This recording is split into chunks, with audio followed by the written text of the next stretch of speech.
Hey everybody, Jamahl Pettaway here. Thank you for tuning in with me once more on another segment of Leadership Goals, where we help you take on the mindset of a leader. And today we're going to be talking about the enrichment of organizational behavior. The enrichment of organizational behavior. Now listen, go ahead and get your pen and a notepad, because we're going to take some really good notes as I speak about the enrichment of organizational behavior. Now listen to this. It's important that we know as a society of leaders and aspiring leaders, that we understand that there is no perfect leader. When I was a young man, I didn't understand that. My mindset was distorted. But as time went on and I gained the mindset of a leader, I realized that leaders are not perfect. Listen, he or she will make mistakes. Let me say that again. He or she, as a leader, and if you are an aspiring leader, understand that you will make mistakes. Before you can criticize the decision of a leader about a matter, try to view things as if you were in their position. Listen, even though there is a clear distinction between imaginative insight or understanding of a matter and the reality of it, we as leaders can only learn from our mistakes and become better than the last time. Do you hear me? We must become better from the mistakes that we make, or we will repeat them. Okay?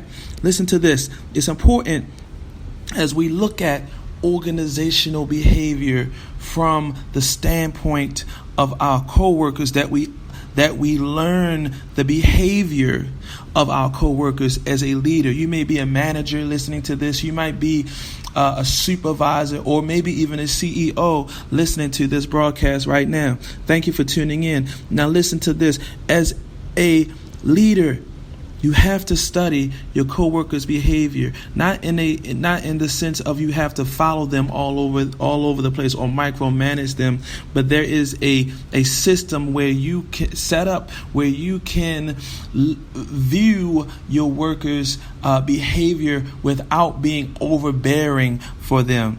And we're going to talk about that in a minute. But it's understood that when you understand the psychology or the behavior of your coworkers or the workers that you have under you, you will flow better.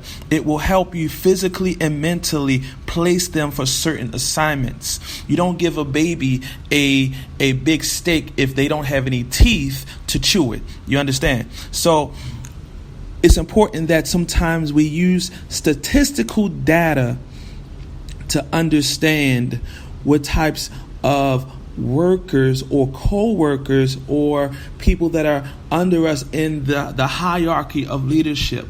It's important that we study that and we understand that not everyone may be fit to carry certain assignments, but you can delegate assignments better when you understand where the strengths and weaknesses of the workers are. I hope I'm making sense to someone. But listen to this. Again, you can use statistical data such as a chart for a week or two. And this will help you understand the behavioral flow of your coworkers, etc. Statistical data can be recorded as far as what time do they begin work based on the time that you have given them to begin it. Are they task oriented? What time do they go to lunch opposed to the time that you have given them? All of these will help you understand their behaviors. How long does it take them to complete a short-term task? Again, how long does it take them to finish a long-term task? And if I'm going too fast, you can rewind this as you go back and listen. And listen to this. Are they a problem solver? These are questions that you can ask. You can ask yourself, and you can answer as you review the statistical chart as you view your workers. Again, you don't want to view them one-on-one, but you want to kind of view them as a group at first, and then allow it to trickle down to the one-on-one process. But you don't want to start from the base of it being one-on-one or kind of like exclusive, because that can create problems within the workplace as well. But you have your policies written out, and this is good because you already have policies. If you're a good leader, great leader, you already have policies in place. You can kind of carry this with you as you already have your policies and guidelines set in place. So again, are they a problem solver? Do they know and understand how to execute specific instructions to help others around them? Do they understand the instructions that you have given them clearly to influence the culture of the workplace? Do they understand what the initiative is that you have given them and the workers around them? Do you have core leadership? Do they have core leadership qualities? And do those core leadership qualities manifest itself within a few to lead many? You want to look at your coworkers or those that are under you and kind of see if some of them stand out. Do they have core leadership qualities? Do they take initiative for themselves to help be a team leader for others? Listen, can they be self-motivated without your presence? This is a big one because you have your own goals as far as finishing your day and your tasks as far as finishing your day. Many of you that are CEOs or leaders of big corporate companies, you might be in meetings all day, every day, trying to regulate the different statistical numbers of the company and vice versa. So you don't have the time to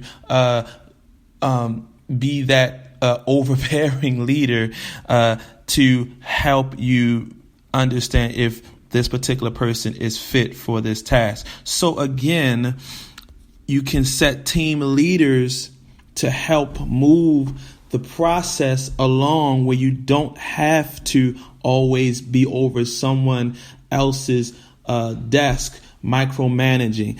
That's never the intention of a good leader. You can be a great leader and delegate. Delegate just means to give someone a certain amount of power that would come from you to them so that they can help get the tasks taken care of for the day.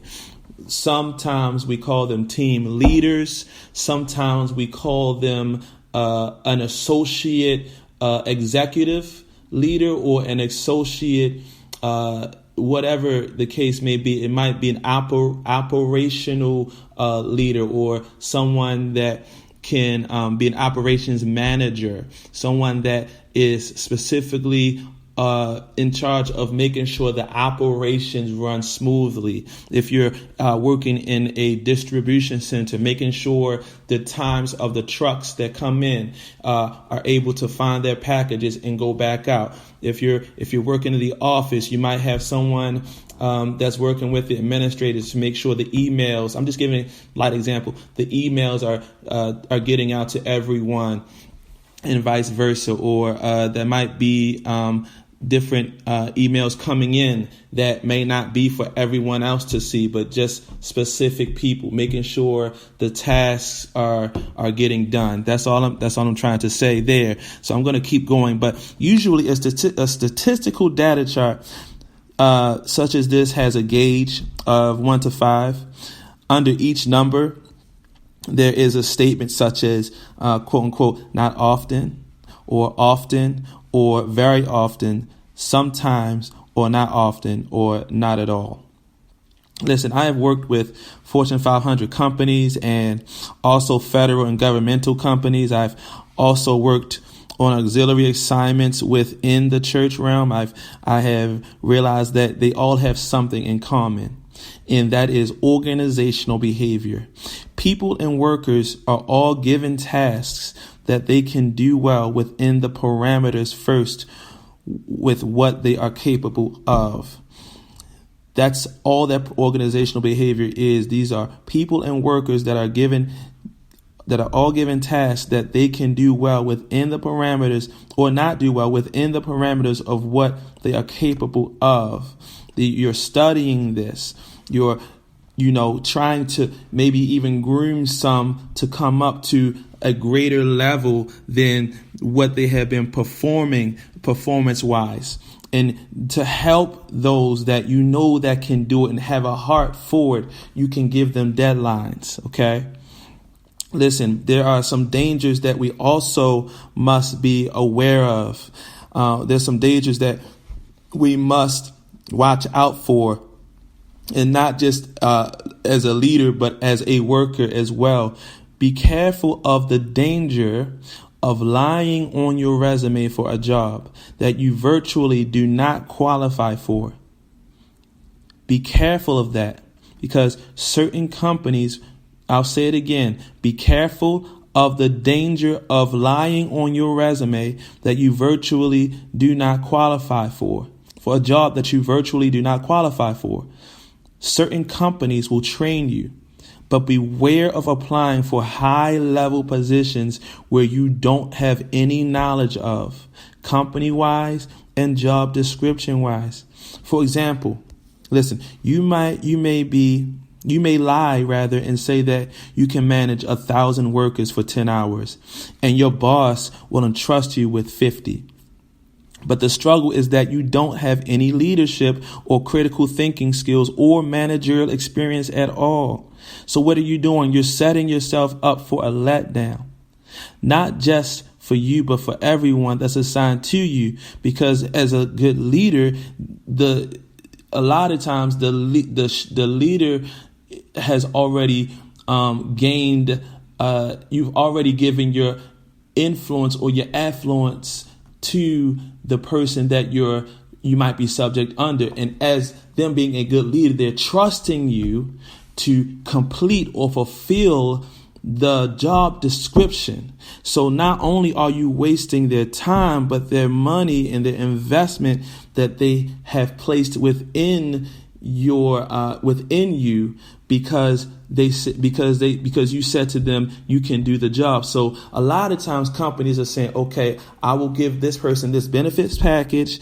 I will give them maybe even the company car. I will give them certain privileges because they said that they can handle this, and to handle this particular job on this particular level, it's going to take this amount of money, this particular car, etc. But it all stemmed from one lie. And it can be detrimental. Please do yourself a favor. Do not lie. Tell the truth. Because in you telling the truth, that particular CEO or leader or hiring manager might excuse what you cannot do and help train you and groom you to the level where you can excel and go further. Okay? So don't allow fear to cripple you and have you lying on your resume. Tell the truth. If there is something that you don't know, let someone know. Let the hiring manager, the person that you're in the interview with, know. You can say, I can do this, that, and this, but I saw that on the job description. This I did not have experience for. Is there a way that I can develop that, or you can train me in that area? And they will 9 times out of 10, not all the time, they will overlook that or review that and say, we can train this person in that. We can train he or she in that so that they can be up to par. It's a setup for letdown. That's all I'm saying. Let me keep going.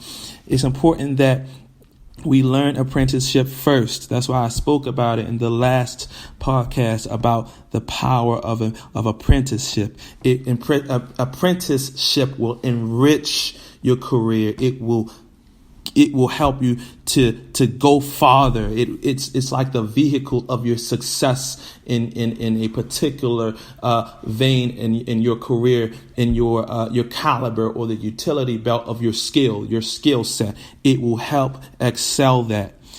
So again, please be honest on the resume and within the interview. Don't chase the money without experience. Let the experience match up with what's being offered money-wise. Money is not always important, but your character is. Listen, as a supervisor, I'm speaking to supervisors, but I have studied the behaviors of the workers assigned to me without them really knowing. I also strategized each day as to know where and how to place them for the task at hand. Listen, they may not tell you what they will or can or cannot do, but their actions will tell you. Listen, their actions will tell you if they are lazy. Their actions will tell you if they are always sleepy. Their actions will tell you if they possess a sense of urgency or not. Their actions will tell you if they are always late or on time. You must strategize as leaders based on these behaviors, how you will place your workers, because in governmental jobs, in certain particular jobs, it's not easy to just fire someone and hire someone.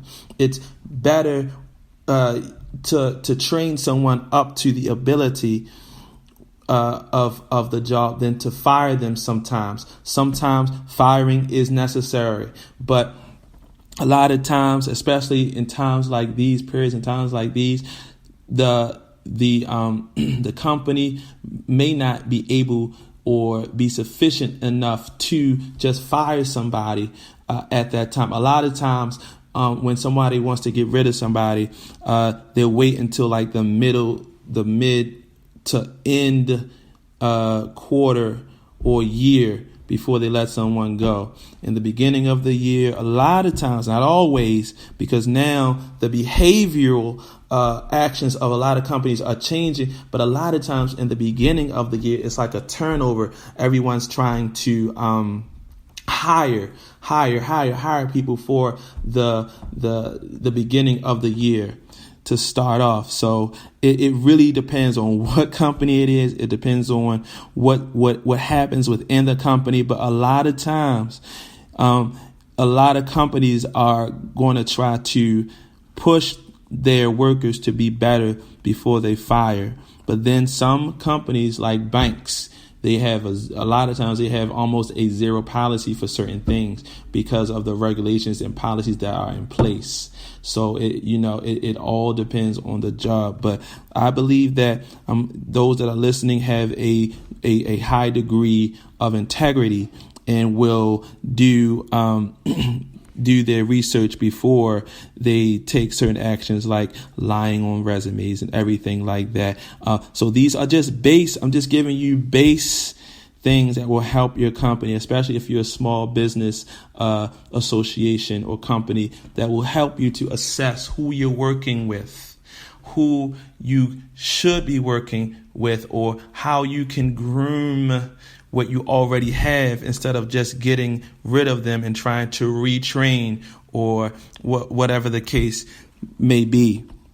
So again, strategize. I'm just giving you some examples. Strategize based on these behaviors. I got to keep going, but some jobs will flat out, again, fire workers for underperforming. Others won't, whatever the case. Some workers may be lazy because the leader is lazy.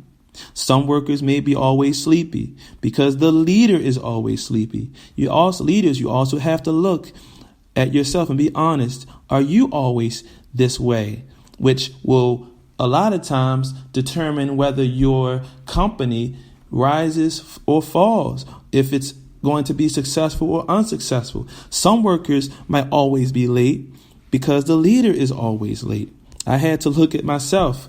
Am I always late? This is something that I struggled with. And I have created a plan where every time I fall into that little weakness of mine, I get back. I have to bounce back from that.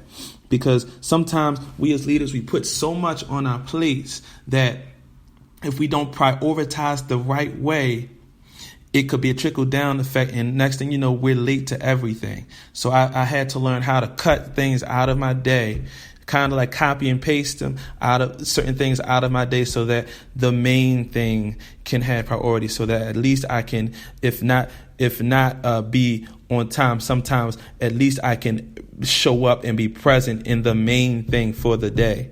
It's crazy, but it takes a while to get certain bad habits out. So don't start it. Don't start the bad habit if you don't have it. Okay, so let me keep going. I know that this particular segment is longer, but this is an important one. Okay, all right. So organizations, listen, have been also known to follow the direct trends of their leader in charge. That's why I'm saying what I'm saying. They may just need a leader who is motivated.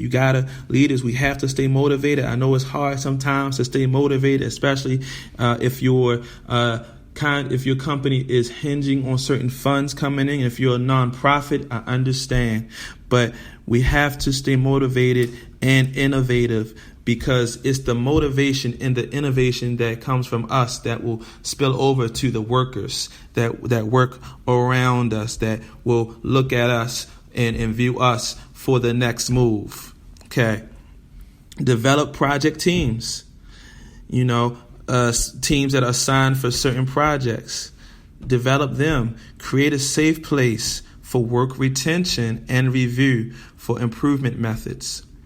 Okay, this is where you can understand, you can use like a little suggestion box and ask what can be improved in the workplace. It might be safety. A lot of times for a lot of places are safety, or a lot of businesses, it's safety. You might have heard of the story about a certain well-known restaurant that had to pay a certain amount of money in the millions for their lack of safety towards a drive-through customer. And I'm just going to leave that where it is. You have to do your research for that. But it was in the compensation was in the millions. So that's important as well. Work retention will help with this, and review for improvement methods within the workplace. Listen, choose innovative leaders and workers to delegate. Choose provisional leaders and workers that will delegate. Innovative leaders, again, they'll help keep the business in the know, in the recent. Technology has changed because of the pandemic. Things are changing. What we may have called a business, we might be now calling a virtual business because of the way things are at this particular moment. So a lot of innovative leaders had to rise up and help turn a lot of these successful businesses into successful virtual businesses. So you gotta know who's innovative, who has that next idea that many of us might not even have. It's okay if you don't have it, because they will. If that makes sense. It's okay that you don't always have the knowledge, but they will. It's okay if you get a think tank together and someone else has a better idea than you may have as a leader. Choose provisional leaders, those that can also plan ahead, those that can sit down and create schedules. Some of us are really good at creating schedules and creating deadlines and getting the workers on par. Celebrate them. Celebrate your provisional leaders and your innovative leaders, because they will help you take your business to the next level. Listen, choose leaders with a vision and a mission. It's important that you have people around you that know the vision and the mission statement of your company, that also have a vision outside of themselves. You want your workers to know that you don't want them to work for themselves, for you, all their lives. But it's important that they have clean agendas outside of work where they can be groomed for entrepreneurship as you. You don't want to have the mentality of a crab where you're saying, well, I had to get mine, so you got to get yours. That's going to make your workers feel less. And it can also, if not if not taken care of, it can also make them feel like you have them in some type of pyramid scheme, or it's all about you. You don't want them to have that mindset. You want them to know the mission and the vision of this particular company that you are the head of, but at the same time ask them what their dreams, goals, and aspirations are as well, and ask them if you can do anything to help them with that. These I'm talking about. Yes, this stuff really matters, and I'm going to talk about it. It really matters, and it's important. Okay? Choose leaders with vision and a mission. Choose leaders with clean agendas. That's what I was just saying. You want to have leaders that have clean agendas. And I'm sure that those that may not have clean agendas, they will after you talk to them and you show concern and compassion for their goals and aspirations. All right? I'm almost there. But I really do believe that this will help a lot of us understand how we can build greater internal relationships with our workers in the workplace. It's important. It will help the psychology and the physiology of each worker. It will help the psychology, the mindset of the worker, and it will help knock off the anxiety of each worker that work around you. The tyrant season is over. The tyranny of being do what I say and say as I do is over. Now you have people with options. You have people that might seem like they're expendable, but they're working something on the side. If they're working something on the side, respect that, because you don't know their situation. But let them know that that they appreciate their loyalty in your company as well. And I understand you want to make sure that they have precedence or respect for the job at hand, just like they have respect for a job at hand outside of work. And I believe that they will. Once you lay all your cards on the table, once you speak to them, they will lay all their cards on the table. If not, if there are people in the company with dirty agendas, trust and know they will be weeded out as you study their behaviors as an organization instead of one-on-one. They will be weeded out. And I'm telling you, it will either help your company grow or it'll at least help the company rise to another level. Understand organizational relationship building. If you are in charge of a business with over 200 workers, at least 10% of them, 5 to 10 of those, 10% of those that work with you should know what to do in your company, should know what to do if you are not there. If an emergency happens where you have to be out for 2 weeks, who's going to be in charge if you have to take a vacation? All of these things will help the people that you work around, and it will help you as a leader take the stress that is associated on your back to the job. It'll help you breathe again. 5 to 10% of those that work with you should know what to do to drive and motivate the other people that work with you. If you work with if you have 200 people working under you, at least 5 or 10 or maybe even 20 of them should know what to do with the 180 to help drive and motivate them. It's important that helps because that will again alleviate a lot of stress off of you as the CEO or the top dog or the top whatever, and it will help alleviate the stress off of the workers, and there will not be any confusion. And as my final thought, it's important to set periods within the year, and this is for those innovative leaders in planning leaders that are in your company, it's important to set periods, provisional leaders rather, it's important to set periods within the year to schedule the mission, vision, and retention meetings. The mission, again, is the mission statement is the overall assignment as a corporation to help others understand what you're executing as a company. I think I said that right. Forgive me if I'm rambling, but again, the mission statement is supposed to be sometimes read out loud so that people can get it within their spirits and their minds and understand, so that they can know what they're supposed to be doing and why. It'll help them understand why they do the small tasks that seem menial to them. Some of them might call it, a lot of young people now, they call it dummy missions. They won't feel like they're on a dummy mission, but they'll feel like they're helping propel the mission of the company. Next, set up a memorization game of call and response of some sort. This will help them state it back as a company.